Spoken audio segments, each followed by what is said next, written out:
আসসালামু আলাইকুম বন্ধুরা, শুভ সকাল সবাইকে। তো আমি সকাল সকাল ঘুম থেকে উঠে ব্রাশ করার জন্য বের হয়ে গেলাম। তো পাউডার আর ব্রাশ নিয়েই আমি দাঁতগুলো মাজতেছি। তো আজকে প্রচণ্ড বাতাস, সকাল থেকে সকালে হালকা একটু বৃষ্টি হয়েছিল, তারপরে থেকে এই যে প্রচণ্ড বাতাস শুরু হয়েছে, এটা থামার কোনো নাম গন্ধই নেই। তো আমাকে প্রতিদিনই যখন এই গোয়াল ঘর পরিষ্কার করতে হয়, সেজন্য কারেন্ট প্রয়োজন। আর এই বিরূপ আবহাওয়ার ফলে আজকে কারেন্টটাও নেই। আর তাই এই কাজগুলো আমি আজকে কিভাবে সম্পূর্ণ করব সেটা নিয়ে ভাবছি আর দাঁত ব্রাশ করতেছি।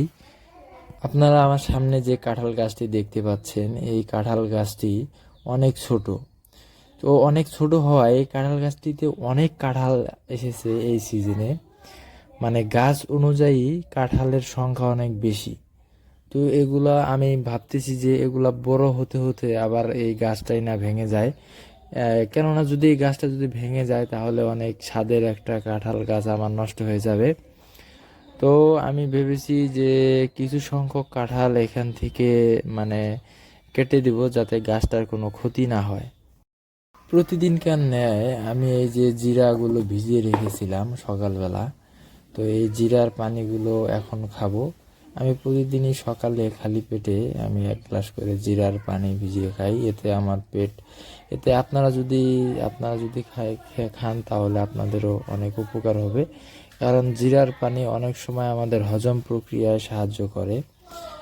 তো এদিকে আমার গরুগুলোকে দেখতে অনেক অসহায় লাগতেছে, কারণ সকাল থেকে এরা কিছুই খায়নি।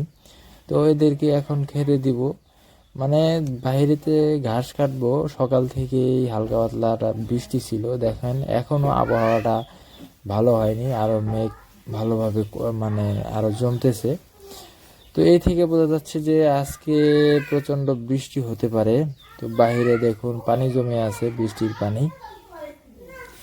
তো এই থেকে বোঝা যাচ্ছে যে ভোর রাতে ভালোই পরিমাণ বৃষ্টি হয়েছে। তো সবাইকে ধন্যবাদ আমার পুরো ব্লগটি দেখার জন্য। পরবর্তীতে ভিডিওতে দেখা হবে ইনশাআল্লাহ।